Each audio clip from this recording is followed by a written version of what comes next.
നമസ്കാരം, ഇത് IBN Malayalam.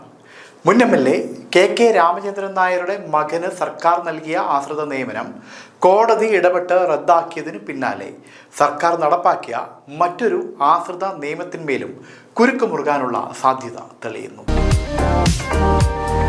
Kongad MLA ആയിരിക്കെ മരിച്ച CPM നേതാവ് KV വിജയദാസന്റെ മകൻ KV സന്ദീപിന് ഓഡിറ്റ് വകുപ്പിൽ ഓഡിറ്ററായി ജോലി നൽകിയത് ആശ്രിത നിയമനമാണെന്നാണ് ആരോപണം. ചെങ്ങന്നൂർ MLA ആയിരുന്ന രാമചന്ദ്രൻ നായർ മരിച്ചതിനു പിന്നാലെ 2018 ജനുവരിയിൽ ചേർന്ന മന്ത്രിസഭാ യോഗം അജണ്ടയ്ക്ക് പുറത്തുള്ള വിഷയമായാണ് അദ്ദേഹത്തിന്റെ മകൻ R പ്രശാന്തിന് ഗസറ്റഡ് തസ്തികയിൽ ജോലി നൽകാൻ തീരുമാനിച്ചത്.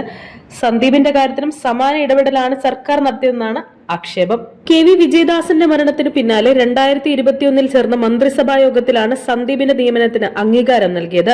പ്രശാന്തിന്റെ നിയമനം റദ്ദാക്കിയ ഹൈക്കോടതി ഉത്തരവ് ശരിവെച്ച സുപ്രീം കോടതി നടപടി സന്ദീപിനും ബാധകമാണെന്നാണ് വാദം.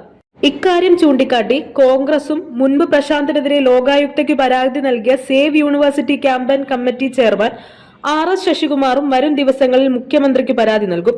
സന്ദീപിന്റെ നിയമനം റദ്ദാക്കാൻ മുഖ്യമന്ത്രി ഇടപെട്ടില്ലെങ്കിൽ കോടതിയെ സമീപിക്കാനാണ് തീരുമാനം.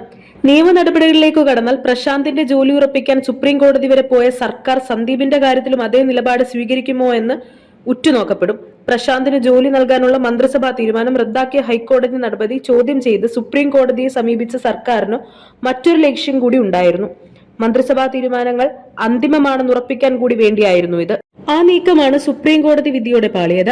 പ്രശാന്തിന്റെ നിയമനം സുപ്രീം കോടതി അംഗീകരിച്ചിരുന്നെങ്കിൽ മന്ത്രിസഭാ തീരുമാനം അന്തിമമാണെന്ന വിലയിരുത്തലിൽ മറ്റു നിയമനങ്ങളും രാഷ്ട്രീയ താൽപര്യം കലർത്താൻ സർക്കാർ മുന്നിട്ടിറങ്ങുമായിരുന്നുവെന്ന് പ്രതിപക്ഷം ചൂണ്ടിക്കാട്ടുന്നു.